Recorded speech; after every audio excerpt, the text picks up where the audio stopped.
Bem-vindos ao nosso Falando Nisso de hoje, nesse canal YouTube, com uma pergunta de Clara.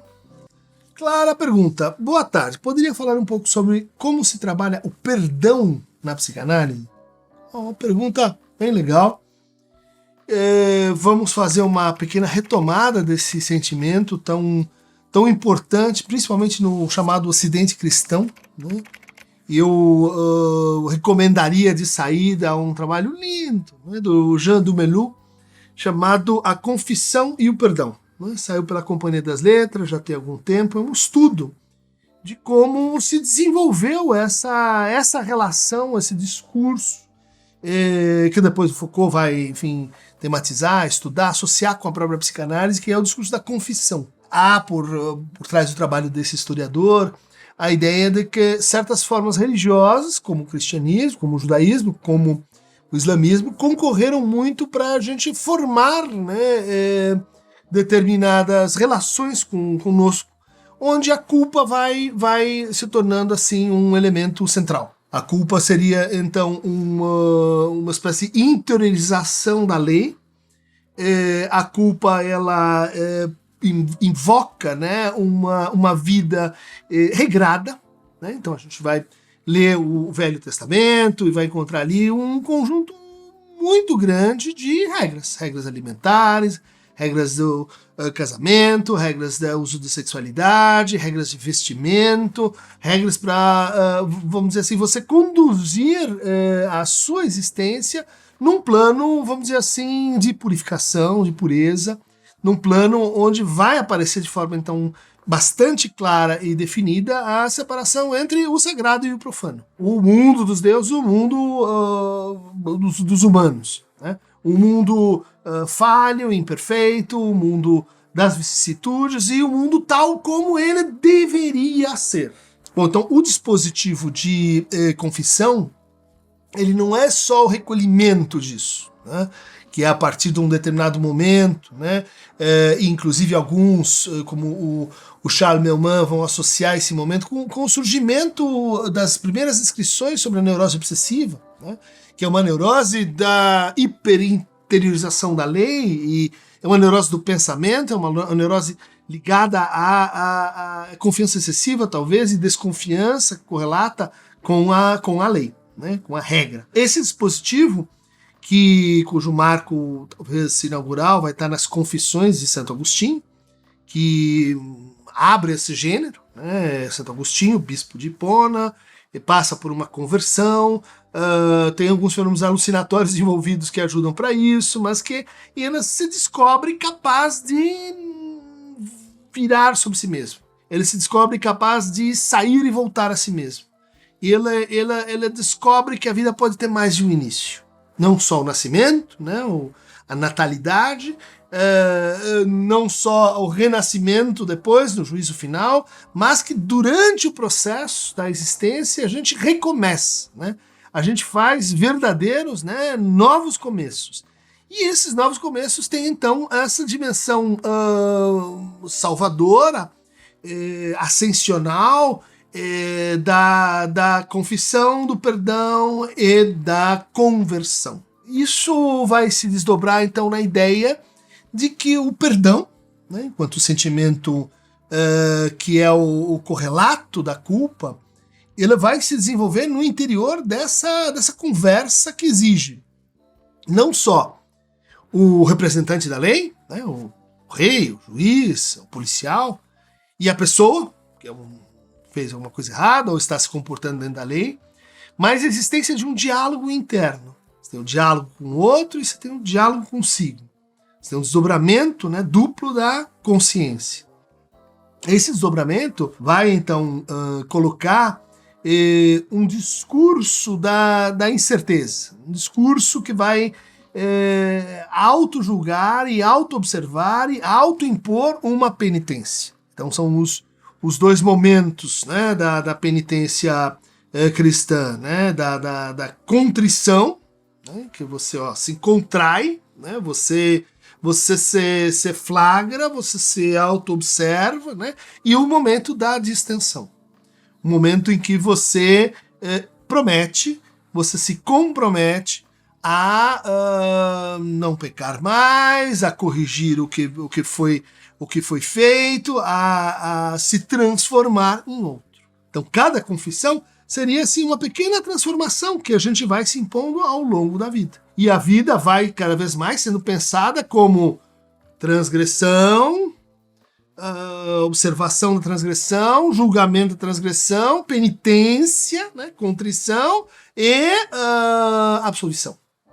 Absolvição que faz com que a gente possa pecar de novo. Esse circuito vai colocar, então, o perdão como um ponto de enlaçamento do processo. E é justamente por aí que vai aparecer essa ideia relativamente nova, né?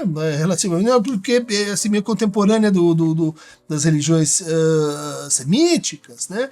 De que Deus ama através do perdão. É porque temos uma segunda chance, uma terceira chance, e esse ato mesmo, né, de dar uma outra chance, ela vai organizar o que a gente chama de amor. Então daria para a gente reconstruir esses dois afetos historicamente, né? A maneira como a gente ama e a maneira como a gente perdoa. Perdoar tem que ver com perda. Qual que é a perda fundamental? A perda do paraíso. A perda do estado de comunhão com a divindade. A perda da nossa participação no universo sagrado. Caímos, bom, então agora estamos num outro plano, e é o plano em que, bom, os pecados e a incorreção vai ser a regra. Eu recomendo também para vocês, para começar a conversa sobre o perdão, esse livro, né, compilado pela Nathalie Zemon Davis, Histórias de Perdão. Também saiu pela Companhia das Letras, né? É uma coleção de cartas, e aí agora nós estamos já no universo jurídico francês, do século XVI, né? São cartas em que as pessoas pedem para ser perdoadas, né? E aí é dívida, jogo, é dívida de que você tem que pagar uma galinha, é dívida de vida, são dívidas mais nesse sentido, e de como esse conjunto epistolar, né, de cartas, vai formar talvez uma das linhas de força que compõem a literatura no Ocidente. Vai formar aí então as fábulas do século XVI, Perrault, La Fontaine, vai formar uma nova versão da autoconsciência, com a autoconsciência agora como parecendo interiorizada já nas crianças. Ensinar as crianças de que é preciso então entrar nesse dispositivo de confissão e de perdão. Vamos lembrar também aí com Foucault, uma das coisas que eu acho assim, mais interessantes sobre a ideia de confissão é que ela produz o crime, né?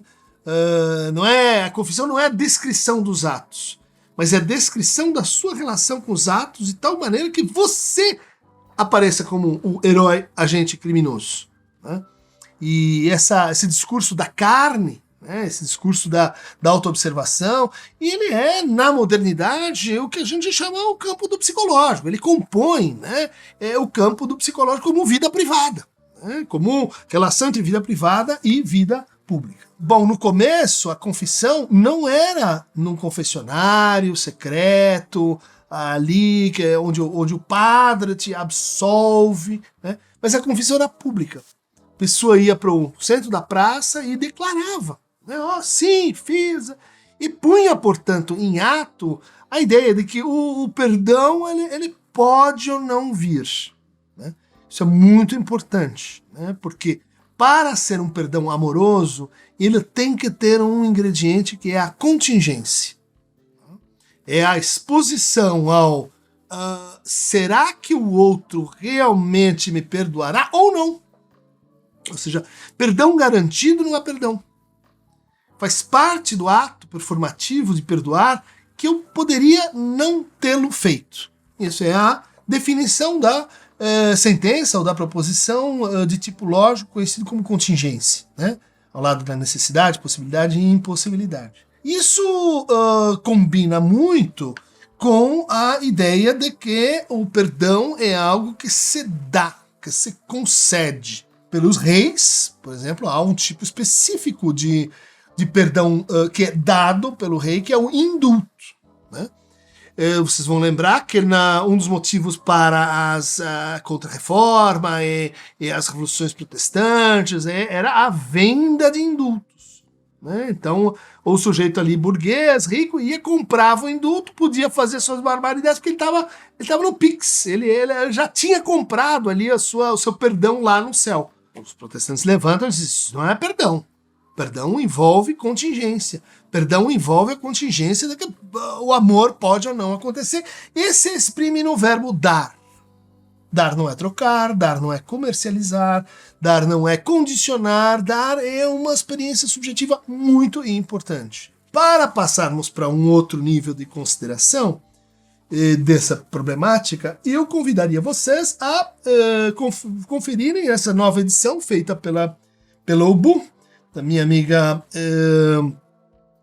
Flor Ferrari, Amor, Culpa e Reparação, Outros Ensaios. É uma reedição das obras completas da Melanie Klein, né, onde vocês vão encontrar lá o texto clássico de 1937, escrito pela Melanie Klein em colaboração com a Joan Rivière, né, se não me engano, chamado Amor, Culpa e Reparação. Então ela está introduzindo aí na psicanálise um novo conceito, né, chamado reparação. Reparation ou amendment.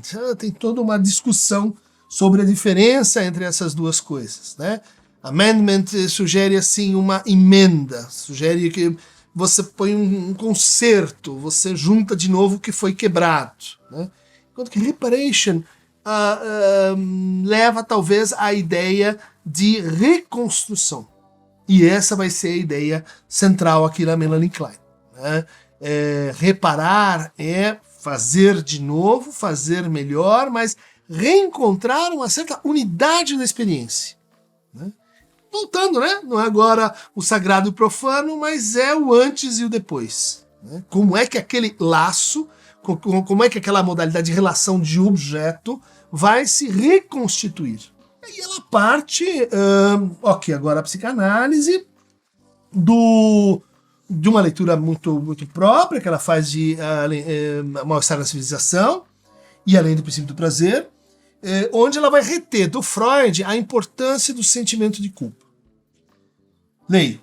Uma característica muito importante dessas fantasias destrutivas, que equivalem a verdadeiros desejos de morte, é que o bebê se sente como se aquilo que desejou em sua fantasia realmente tivesse acontecido. Ou seja, há uma dificuldade lá no pensamento, né, entre o que eu imaginei e o que de fato aconteceu.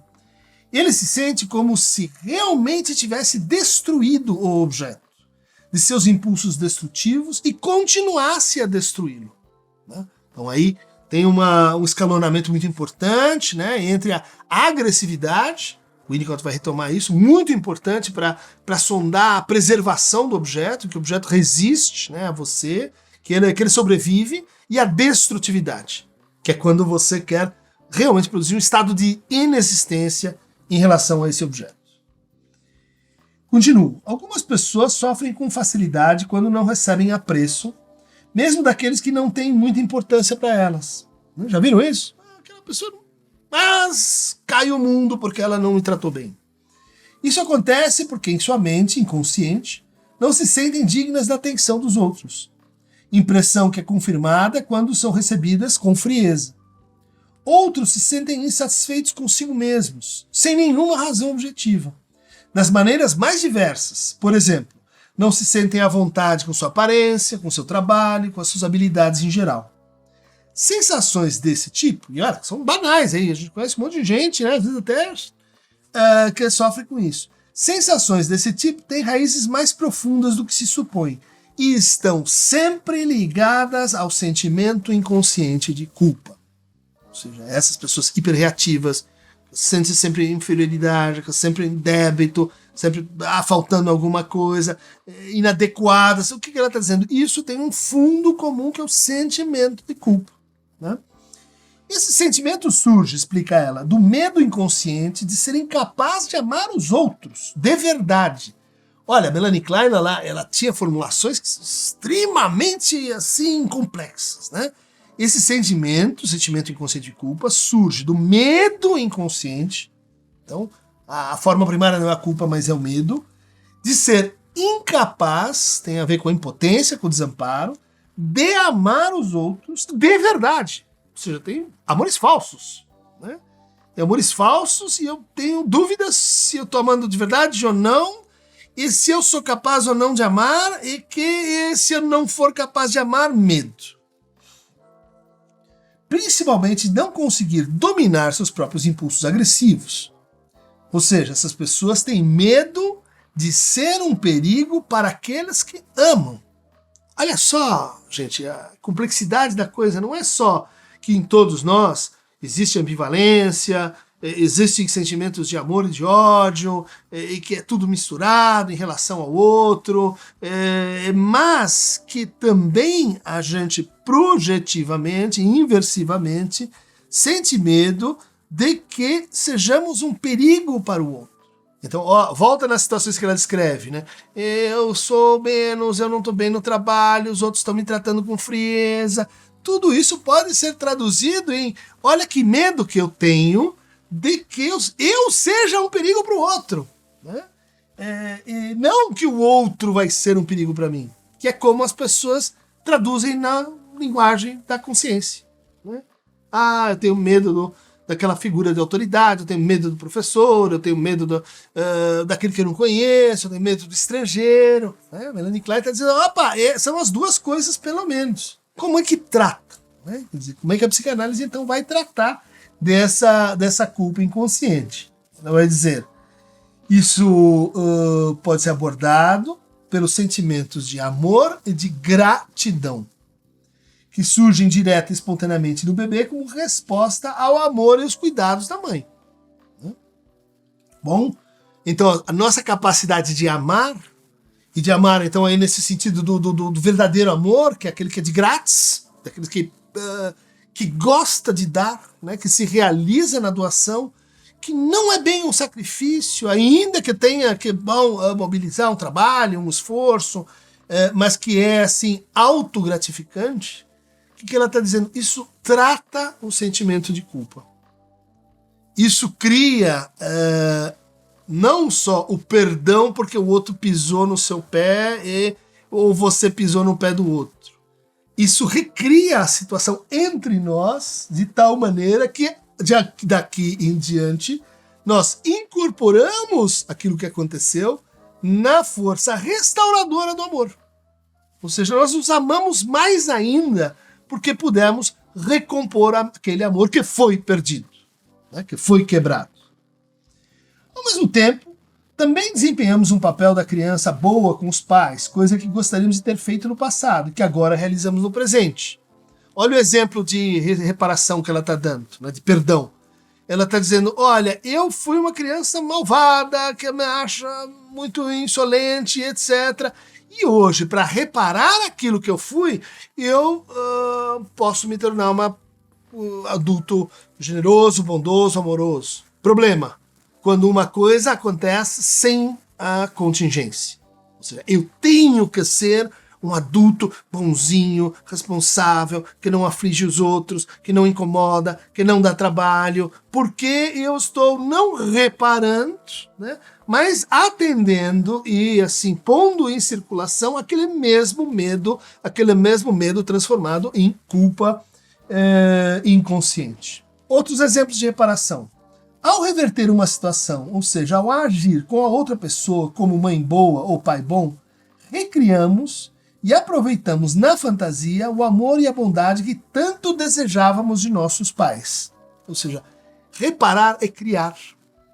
Não é só ir para trás.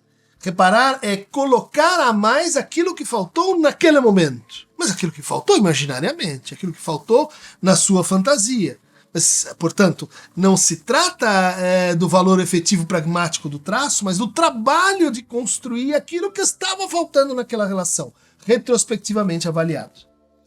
Mas agir como pais bons ou com outras pessoas também pode ser uma maneira de lidar com as frustrações e os sofrimentos do passado. Nossos ressentimentos, olha aqui a palavra que aparece em associação com a patologia do perdão, né? Não consigo fazer o perdão no sentido da reparação. Porque há o perdão que reforça o superior. A gente viu aquela que eu perdoo para pecar, eu perdoo sem ser de forma gratuita. Né? Nossos ressentimentos contra os pais, por nos terem frustrado, aliados aos sentimentos de ódio e vingança, que esses despertaram em nós, justamente aos sentimentos de culpa e desespero oriundos desse ódio, que se introduziu uma outra ideia, né? De que o problema de Klein tem essa apreensão dialética das emoções, né? Quer dizer, quando você vai se intensificando o ódio, ela de repente se transforma em outra coisa, né? Dialética no sentido da passagem do quantitativo para o qualitativo. E ela vai dizer, isso faz com que a gente experimente em estados agudos, em estados extremos, em esses estados de quebra, né? Um ódio desesperador. Desespero. Não espero mais. Desisto. Esse é um grande tópico para a gente pensar do perdão. Melanie Klein vai dizer assim, o problema para o perdão é que ele precisa reconstruir uma determinada relação, e para reconstruir aquela relação ele precisa se separar dela. Né? Precisa se distanciar, precisa discriminar melhor, que ela é um acontecimento do passado, um acontecimento da fantasia, um acontecimento imaginado. Né? Mas quando você se separa dela dessa maneira, ela pode ficar incrustada, parada ali, gerando mais sentimento de culpa. Portanto, você precisa dessa separação e você precisa de uma reaproximação. Essa reaproximação é o reparar, né? É o acrescentar algo àquilo que já estava lá, perdoando assim, né? Ao outro, mas também a si mesmo. Você vai dizer, enquanto tem esse outro e o si mesmo, a gente está na não dialética superegóica do perdão. Ou seja, eu te perdoo, mas você foi mais culpado do que eu. Eu me perdoo, mas eu fui mais culpado que você. Ou seja, há ainda um interjogo entre o eu e o objeto, onde o foco está bom, quem é que está com mais culpa e quem é que está com menos culpa. Quanto mais a gente está nisso, mais ressentindo a gente está. Então, como é que é a cura por essa espécie de perdão amoroso reparativo? Quando o que importa é o que está entre nós. São as relações, né? São aquilo que vai permitir ser um meio para que a gente continue se reparando e se reconstruindo ao longo da trajetória. Ela vai aplicar essa ideia aos relacionamentos da vida escolar. Ela vai dizer a ideia de reparação ela é fundamental para a gente falar em independência, né? Aquela pessoa que não consegue reparar, não consegue ser independente, ela vai continuar no circuito em que a culpa se alimenta de mais dependência e de medo de ficar dependente. Portanto, vai ser alguém assim que por sentimento de culpa não se entrega, por sentimento de culpa nunca está genuinamente com o outro, está sempre numa espécie de desconfiança, né? Um sentimento que tem que ver com a paranoia, que tem que ver com o superego, tem que ver com a culpa. Continuo. O elemento de culpa e reparação nunca fica fora dessa identificação. Só conseguimos nos identificar com outra mulher quando lidamos com o ódio, ciúmes, a insatisfação e o ressentimento que temos pela mãe. Quando podemos ficar felizes ao vê-la feliz.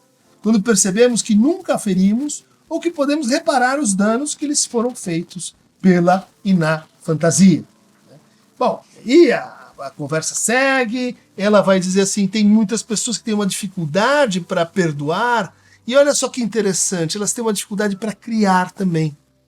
Elas não conseguem escrever, elas não conseguem sair de si, elas não conseguem apreciar um filme, elas não conseguem inventar, elas, vejam só, a culpa ela é tendencialmente um processo que visa e cria repetições e dependências.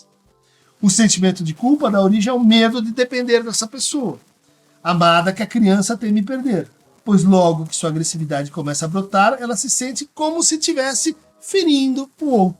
Né? Como se a sua emancipação, como se a sua autonomia, como se a sua independência, como se a sua separação fosse o quê? Desamor. Fosse confronto, fosse ruptura com o outro. E isso cria embrólios que vocês podem imaginar de todo tipo. Ponto final, como é que é o ingrediente último, básico para o perdão, aqui então fazer essa tradução do perdão para a reparação, né? Com a Melanie Klein. Quanto mais satisfação verdadeira experimentamos, menos nos ressentimos das privações. Olha só qual que é o antídoto para a culpa inconsciente. Satisfação verdadeira. Muito difícil. Porque a satisfação verdadeira é isso que ela está chamando de satisfação com o outro. Não pode ser obtida simplesmente a partir da relação com o objeto inerte. Só então somos realmente capazes de aceitar o amor e a bondade dos outros e de retribuir este amor, recebendo mais em troca. Grande dificuldade daquela que sente um sentimento inconsciente de culpa, receber. Ela muitas vezes é tratado como alguém que não sabe dar, mas ela também não sabe receber o amor do outro. Em outras palavras, a capacidade essencial de dar e de receber, então terá se desenvolvido em nós de uma maneira que assegura nosso contentamento, ou essa virtude grega, temperança, né, sofrosne, ao mesmo tempo que contribui para o prazer, o conforto e a felicidade dos outros. Aqui, gente, felicidade de verdade é aquela que é junto com os outros. É essa que cria perdão, é essa que reinventa o amor, é essa que a gente persegue aqui a duras penas no nosso trabalho com a psicanálise. É isso aí, Aqueronta, pode vir, larga aí o ressentimento, parta, deixa a angústia e vem depender de uma forma criativa, separadora. Não tenha medo da dependência, porque a dependência é parte da separação. Beijo, abraço, beijinho e a gente se vê por aí.